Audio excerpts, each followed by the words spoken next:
पर एक फौजी टूटे दिल के साथ देश के प्रधानमंत्री से पूछ रहा है कि आखिर आपने 8 साल में देश की इकोनॉमी को बर्बाद कर दिया, इसीलिए आपने अग्निवीर को लाया। आज वो सिपाही का दिल टूटा हुआ है जिसने अपनी जवानी चीन और पाकिस्तान के फौजों के खिलाफ आंखें डालकर खड़ा हुआ था। आपने इकोनॉमी को बर्बाद कर दिया और अग्निवीर देश के नौजवानों को मुखद्दर बनाकर देश की सुरक्षा से आपने खिलवाड़ किया है। कि जो कहता था तारे तारे तोड़कर लाऊंगा, जो कहता था तारे तोड़कर लाऊंगा, उसने आसमान ही गिरा दिया मुझ पर। सर, ये इनकी पॉलिसी है। सर, कंक्लूड कर रहा हूं, ये इनकी पॉलिसी। सर खत्म करें दीजिए, खत्म करें। ये मोदी सरकार की पॉलिसी है। देख लीजिए सर, सिर्फ 50 एमपी बैठे, इनको प्राइस राइज से मतलब नहीं है, मगर देश की जनता का आक्रोश समझिए, गुस्सा समझिए। आपको समझना पड़ेगा, आज गरीब मायूस है सरकार से। Thank you sir. ऑनरेबल अगर अर्थव्यवस्था मजबूत है तो सरकार 1 रैंक 1 पेंशन क्यों नहीं देती? केंद्र सरकार पर भड़के ओवैसी। नमस्कार दोस्तों, आपका एक बार फिर से स्वागत करते हैं आप सभी का हमारे यूट्यूब चैनल पर। दोस्तों, 1 रैंक 1 पेंशन रिवीजन को लेकर आखिरकार लोकसभा राज्यसभा में भी सवाल उठने लगे हैं।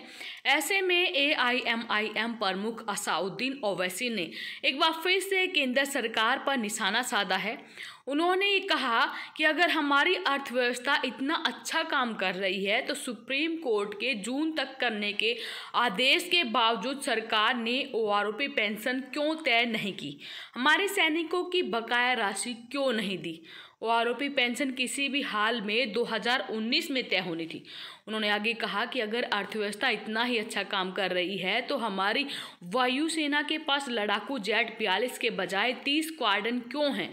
क्या यही कारण है कि आप हमारे बहादुर पायलटों को चरणबद्ध तरीके से हटाने के बजाय उन्हें MiG-21 उड़ाने के लिए मजबूर कर रहे हैं? ये अर्थव्यवस्था अगर इतना ही अच्छा काम कर रही है तो हमारी नौसेना को 200 जहाज वाली नौसेना होने की अपनी महत्वाकांक्षाओं को बमुश्किल 130 जहाज़ों तक सीमित करने के लिए मजबूर क्यों किया गया है? नौसेना को तीसरा विमान वाहक पोत क्यों नहीं दिया जा रहा है? यहाँ पर आगे असाउद्दीन ओवैसी ने कहा, अगर अर्थव्यवस्था इतना ही अच्छा काम कर रही है तो हमारी सेना में अब 1.2 लाख सैनिकों की कमी क्यों है? क्या इसलिए नहीं कि आपके खजाना खाली होने के कारण सैनिकों की भर्ती के लिए शॉर्ट टर्म कॉन्ट्रैक्ट स्कीम यानी कि अग्निवीर शुरू की गई है? इससे हमारे बहादुर सैनिकों को पछाड़ दिया गया है। बता दें, केंद्रीय वित्त मंत्री निर्मला सीतारमण ने शनिवार को कहा कि सत्तारूढ़ राष्ट्रीय जनतांत्रिक गठबंधन यानी कि राजद ने प्रधानमंत्री मोदी के नेतृत्व में विकास की योजनाओं के माध्यम से केंद्र में मूलभूत बदलाव लाए हैं।